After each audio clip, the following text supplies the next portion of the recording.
কোর্টে শুনানির আগে অভিকে বিপদে ফেলল রুমা ও রুদ্রকাঞ্জিলার লোক। ছুটি কি পারবে এবার অভিকে বাঁচাতে?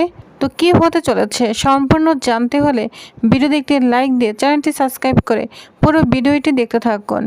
গল্পের শুরুতেই আমরা দেখতে পাবো পিকনিকে সবাই মিলে খিচুড়ির আলু ভাজা খেতে ব্যস্ত, কিন্তু ছুটি নিজের খাওয়ার কথা ভুলে গিয়ে সবার যত্ন নিচ্ছে, যেটা দেখে অভি ছুটিকে খাইয়ে দেওয়ার জন্য জোর করে।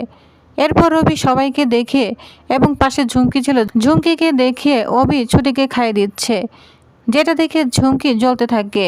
কিন্তু ঝুমকির মনে সন্দেহ জাগে, অভি আর ছুটির মধ্যে কি সত্যি বন্ধুত্ব, নাকি তার চেয়ে গভীর কোনো সম্পর্ক লুকিয়ে আছে। এই সন্দেহের সুযোগ নেয় ঝুমকি। সে ঠিক করে আজ সবাইকে দিয়ে এমন একটি খেলা খেলাবে যাতে সত্যিটা বেরিয়ে আসে। শুরু হয় ট্রুথ অ্যান্ড ডেয়ার। প্রথমে কেউ রাজি না হলো ঝুমকির উস্কানিতে সবাই খেলায় অংশ নেয়। খেলার শুরুতে পরিবেশ হাসি ঠাটে ভরে ওঠে, কেউ গান গায়, কেউ মজার অভিনয় করে। কিন্তু হঠাৎ খেলার মোড় ঘুরে যায় যখন একজনের ডেয়ার আসে নিজের বাঁ পাশে বসা মানুষটাকে চুমু খেতে হবে। তার মানে ছুটিকে অভি চুমু খেতে হবে। ছুটি এবং অভি দুজনেই এটা রাজি হয় না। ঝুমকি রাজি করতে বাধ্য করে, বলছে এটা তো খেলা। অভি তখন বলে না না, এটা কোনো খেলা নয়, বরং আমাদের ব্ল্যাকমেল করা হচ্ছে। ঝুমকি নিয়মের কথা বলে কাউকে ছাড় দিতে চায় না। এরপর যখন অভি এবং ছুটির ভালোবাসা নিয়ে প্রশ্ন করে ঝুমকি, তখন অভি রাজি হয়ে যায়। এরপর ছুটি ঝুমকির কোলে বসে অভি তাকে চুমু দিতে থাকে, কিন্তু চুমুটা আসলে অভির হাতেই দেয়, কিন্তু ঝুমকির আড়ালে দেয়। ঝুমকি বুঝতে পারে না। এরপর ঝুমকি অনেক রাগান্বিত হয়ে যায়, ছুটির প্রতি হিংসা করতে থাকে। অন্যদিকে আবারও খেলা শুরু হয়ে যায়। এরপর খেলা ছুটির দিকে মোড় ঘুরিয়ে নেয়। ঝুমকি তখন বলে, হ্যাঁ তুই তো সবসময় সত্যিবাদী, সত্যি কথা বলিস, আজকে তোকে সত্যি কথা বলতে হবে। এবার তুই বল, তোর আর অভির সাথে সম্পর্কটা আসলে কি? ভালোবাসা আছে নাকি নেই? যা শুনে ছুটি অভি পুরো স্তব্ধ হয়ে যায়।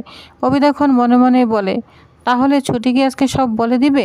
এরপর অভি ব্যাপারটাকে ঘুরিয়ে নেওয়ার চেষ্টা করলে ছুটি বলে, দাঁড়ান, আমি সত্যি কথা বলছি, আমি অভিমন্যু শঙ্করাইকে বিয়ে করেছি, আর এটাই আমার জীবনের সবচেয়ে বড় সত্যি।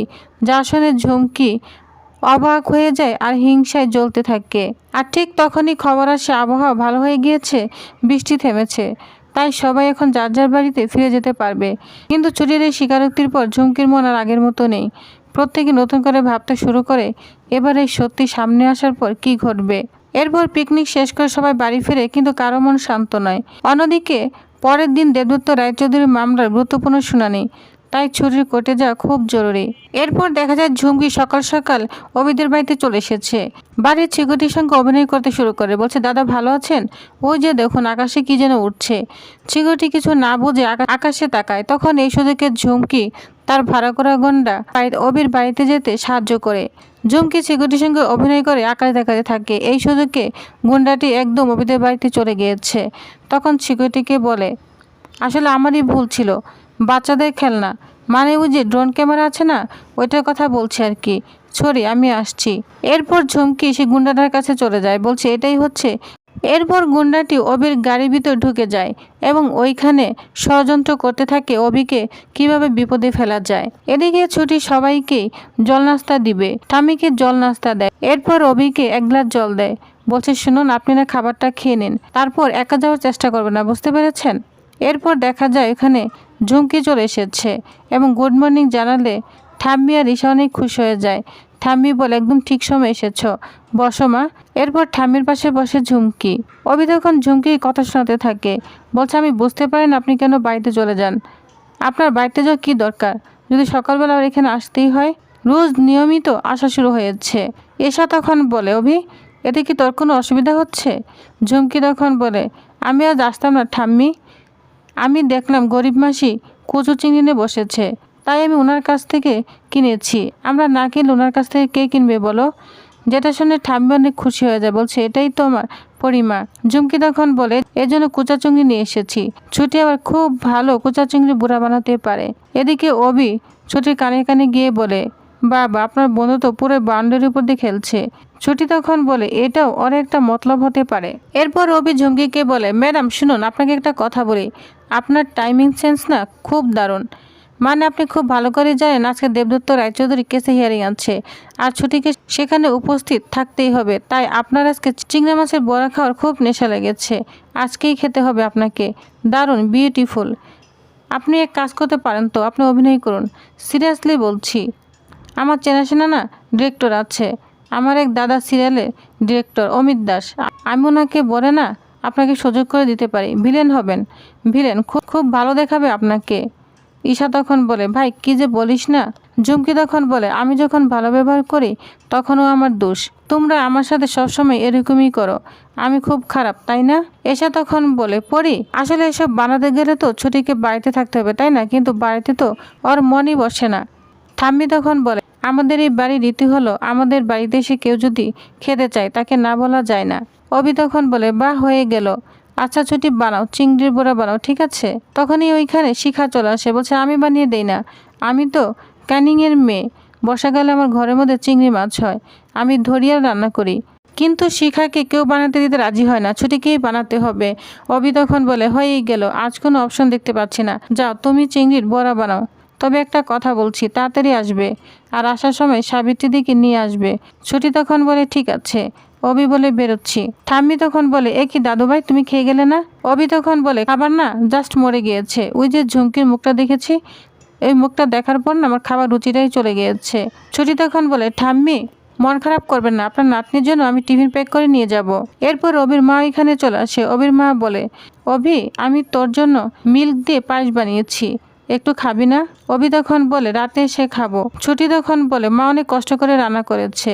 অভি তখন বলে, একটু বোঝার চেষ্টা করো, হিয়ারিংয়ের কিন্তু সময় চলে এসেছে, প্লিজ মা মন খারাপ করো না, আমি বলছি তো আমি খাবো, রাত্রে এসে খাবো। এরপর অভি চলে যায়। ছুটি তখন পিছিয়ে পিছিয়ে দৌড়ে যায়, বলছে সাবধানে যাবেন, আপনার কাছে তো হিরে রয়েছে, আপনার উপর কিন্তু কেউ নজর রাখতে পারে। আর আজকে ঝুমকি বাড়িতে এসেছে, আমার কিন্তু একদম ভালো লাগছে না। অভি তখন বলে, ছুটি এই প্রফেশনে থেকে এত টেনশন করলে হয় না, আর আপনার নামেও সমন এসেছে, আপনি সব কাজবাজ মিটিয়ে তাড়াতাড়ি আসুন। ছুটি তখন বলে, ঠিক আছে, সাবধানে যাবেন। এরপর ছুটি পিছনে ঘুরে দেখে দরজার মধ্যে তার উনাটা আটকে রয়েছে। বলছে, কি আজকে এইভাবে উনাটা আটকে রয়েছে? আমার মন যেন কেমন কু ডাকছে, কোনো বিপদ হবে না তো? ছি ছি, আমি কি ভাবছি, না না, আজকে দিনে এসব ভাবলে চলবে না, কোনো বিপদ হবে না স্যারের, আমি হতে দিব না। এটা বলে ছুটি ভিতরে যায় আর বলছে, মা শোনো, আজকে তো অনেক রান্না করতে হবে, তুমি বলো কি কি রান্না করব, ডাল ভাত আর কি? তখন অভির মা বলে, শোন, তোকে কিচ্ছু রান্না করতে হবে না, তুই এরকম কেন করছিস, বল কি হয়েছে? তখন ছুটি বলে, তোমার ছেলে এভাবে বেরিয়ে গেল আর আমার আঁচলটা না দরজার মধ্যে লেগে গিয়েছিল, তাই আমার মনটা খুব খুঁতখুত করছে। তখন অবির মা বলে, কি বলছিস, তুই তাড়াতাড়ি আমার ছেলের কাছেই চলে যা, আমি এগুলো সব করে দিব, তোর এখানে থাকার কোনো দরকার নেই, তুই যা, চুপি চুপি চলে যা। এরপর ছুরি যখন চুপি চুপি চলে যেতে চায় তখনই ঝুমকি বলে, এই তুই কোথায় যাচ্ছিস? কুচা চিংড়ি বড়া আমার খুব পছন্দ, আমাকে না খাইয়ে দে, তুই কোথাও যাবি না। তখন ঠাম্মি বলে, বাড়ির বউ হিসাবে কিন্তু কর্তব্য রয়েছে। অবির মা তখন বলে, মা যেতে দিন না, বউ হিসাবে কর্তব্য সবসময় পালন করবে, কিন্তু মেয়ে হিসেবে যদি দায়িত্ব পালন না করে তাহলে কি ভালো বউ হতে পারবে? ঝুমকি তখন বাধা দেওয়ার চেষ্টা করলে ছুটি তখন ওইখান থেকে চলে যায়। এরপর অবির মা ঠাকুরের কাছে প্রার্থনা করতে থাকে, বলছে অভি আর ছুটিকে যেন রক্ষা করে। এদিকে অভিও গাড়ি স্টার্ট করে চলে যায়। পিছন থেকে ছুটি এসে বলেন, দাঁড়ান আমি যাব, কিন্তু অভি কোনো কথা শোনে না, কারণ অভি অলরেডি গাড়ি ছেড়ে দিয়েছে। এরপর স্কুটি নিয়ে ছুটি চলে যাবে, কিন্তু ঝুমকি আবার এসে বাধা দেয়, বলছে, শোন, তুই কোথাও যাবি না, আগে বড়া বানাবি, বানিয়ে আমাকে খাওয়াবি, বুঝতে পেরেছিস? ছুটি তখন বলে, তুই ইচ্ছে করেই করছিস না এসব, তুই জানিস আজকে বাবা শুনানি আছে, আমাকে কোর্টে যেতেই হবে, আমি পরে তোকে 100টা বুড়া বানিয়ে খাওয়াবো, এখন আমি যেতে দে। ঝুমকি বলে, না না, কোথাও যাবি না, আমি তোকে যেতে দিব না। এই বলে ঝুমকি ছুটিকে টেনে ধরে। ছুটি বলে, টেনে ধরছিস কেন? ঝুমকি, প্লিজ ছেড়ে দে। ঝুমকি বলে, ছাড়বো না। এই নে, দুজনে হাতাহাতি হতে থাকে। এরপর ছুটি স্কুটার স্টার্ট দিয়ে ওইখান থেকে চলে যায়, আর ঝুমকি আছাড় খেয়ে একদম মুখটা কালো রং হয়ে যায়। ঝুমকি কান্না করতে থাকে, বলছে, এ কী করলে ছুটি, তুই আমার মুখটা কালো করে দিলি? এটা বলে ঝুমকি কান্না করছে। এদিকে অভি গাড়ি চালিয়ে অনেক দূর চলে গিয়েছে, পিছনে সেই গুন্ডাটা রয়েছে অভির ক্ষতি করার জন্য। ওই মুহূর্তে গুন্ডার কাছে ফোন দেয় রুদ্র কাঞ্জিলাল বলে, কি গাড়ি চলতে শুরু করেছে? তখন বলে, হ্যাঁ স্যার, ঠিক আছে, এখনই বাংলা সেরা উকিলকে মোক্ষম দিয়ে দে। এরপর গুন্ডাটা অভিকে ইঞ্জেকশন দিয়ে দেয়। অভি নিজেকে রক্ষা করতে পারেনি, ধীরে ধীরে নিস্তেজ হয়ে পড়ে যায়। অন্যদিকে ছুটি অভির গাড়ি দেখতে পায়, বলছে, কি ব্যাপার, গাড়িটা উল্টো দিকে যাচ্ছে কেন? এটা তো কোর্টের রাস্তা নয়, আর উকিল স্যার কোথায় গেল? ওই লোকটাই বা কে গাড়ি চালাচ্ছে? এটা বলে ছুটি অবাক হয়ে যায়। তো ভিউয়ার্স, তাহলে আপনাদের কি মনে হচ্ছে এবার ছুটি কি অভিকে রক্ষা করতে পারবে এবং ঠিকমতো কোর্টে পৌঁছাতে পারবে অভি এবং ছুটি? তো নেক্সট আপডেটটি জানতে অবশ্যই আমার সাথেই থাকুন। ধন্যবাদ।